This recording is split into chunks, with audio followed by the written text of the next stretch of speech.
জনপ্রিয় ইসলামী বক্তা ডক্টর মোহাম্মদ মিজানুর রহমান আজহারী বলছেন, আবহমান কাল থেকে বাংলাদেশের সাম্প্রদায়িক সম্প্রীতি আমরা মুসলিম, হিন্দু, বৌদ্ধ ও খ্রিস্টান সব মিলিয়ে বাংলাদেশ।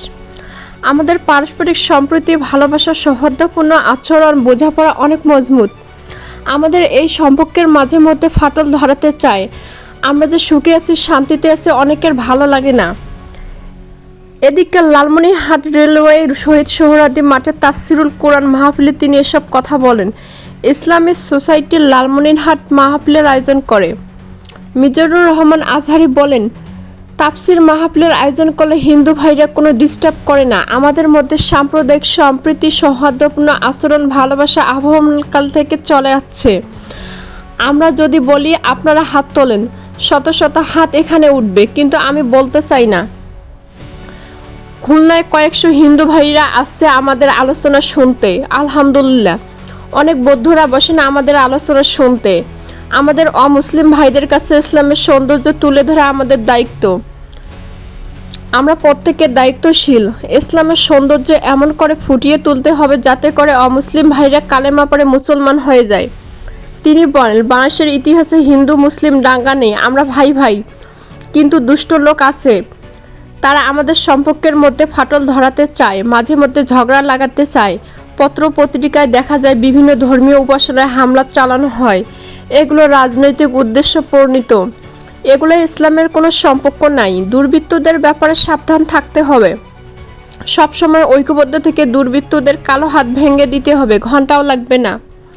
আজহারী বলেন, হিন্দুরা পূজা করে, হিন্দুদের পূজা অনুষ্ঠানের দিন আমরা মাহফিল করি না। যেদিন আমাদের তাফসিরুল কোরআন মাহফিল হয় ওই দিন তারা পূজা অনুষ্ঠান করে না। হিন্দুদের পূজা অনুষ্ঠানে মাদ্রাসার ছাত্ররা গিয়ে পাহারা দেন। গোটা বিশ্বে এরকম নজির বিরল। আইন শৃঙ্খলা বাহিনীর পাশাপাশি মাদ্রাসার ছাত্ররা গিয়েই পাহারা দেয়।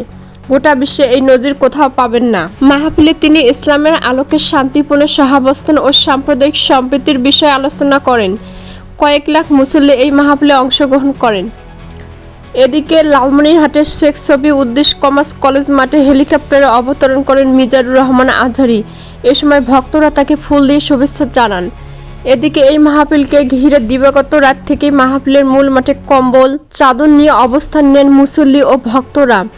দূর দূরান্ত থেকে আসা লোকজন চাদর কম্বল নিয়ে রাতের কনকন শীতে মাঠে রাত্রি যাপন করেন।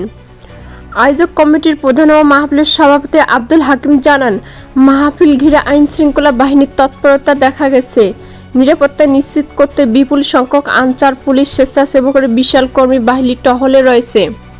তিনি জানান, মাহফিলে প্রধান অতিথি হিসেবে উপস্থিত ছিলেন রংপুর বিএনপির কেন্দ্রীয় সাংগঠনিক সম্পাদক অধ্যক্ষ আসাদুল হাবিব দুলু। মাহফিলে 10 থেকে 12 লাখ মানুষের সমাগম হয়েছিল। মূল প্যান্ডেল ছাড়া মোট 5টি মাঠ প্রস্তুত করে রাখা হয়েছিল। অনেকে মাঠে ঠাঁই না পেয়ে এলাকায় প্রজেক্টরে দেখছেন আজহারীর মাহফিল। লালমনিরহাটে ডক্টর মিজানুর রহমান আজহারীর ওয়াজ মাহফিলে এসে মোবাইল ও স্বর্ণ ছিনতাইয়ের ঘটনায় 22 জনকে আটক করেছে পুলিশ। তাদের মধ্যে 21 জন নারী ও 1 জন পুরুষ। এদিকে সন্ধ্যায় সদর থানায় ভারপ্রাপ্ত ওসি নুরনবী বিষয়টি নিশ্চিত করেন। মাহফিলে অংশ নেওয়া মুসল্লিরা জানান, সকালে মিজানুর রহমান আজহারীর মাহফিলে অংশ নিতে 4টি মাঠে প্রায় 10 থেকে 12 লক্ষ নারী পুরুষ উপস্থিত হন। মাহফিল শেষে বাড়ি যাওয়ার পথে একটি ছিনতাইকারী চক্র স্বর্ণ ও মোবাইল ফোন ছিনতাই করে পালিয়ে যায়। পরে তাদেরকে বিভিন্ন স্থান থেকে আটক করে পুলিশ। ওসি নুরনবী জানান, বিপুল সংখ্যক আইন শৃঙ্খলা বাহিনী মসজিদের নিরাপত্তার দায়িত্বে ছিলেন। তবুও ছদ্মবেশে নারীদের জিনিসপত্র ছিনতাই ও চুরি করে একটি চক্র। তাদেরকে সন্দেহমূলক আটক করা হয়েছে। জিজ্ঞাসাবাদ চলছে। চুরি করা জিনিসপত্র পাওয়া গেলে তাদের বিরুদ্ধে আইনগত ব্যবস্থা নেওয়া হবে।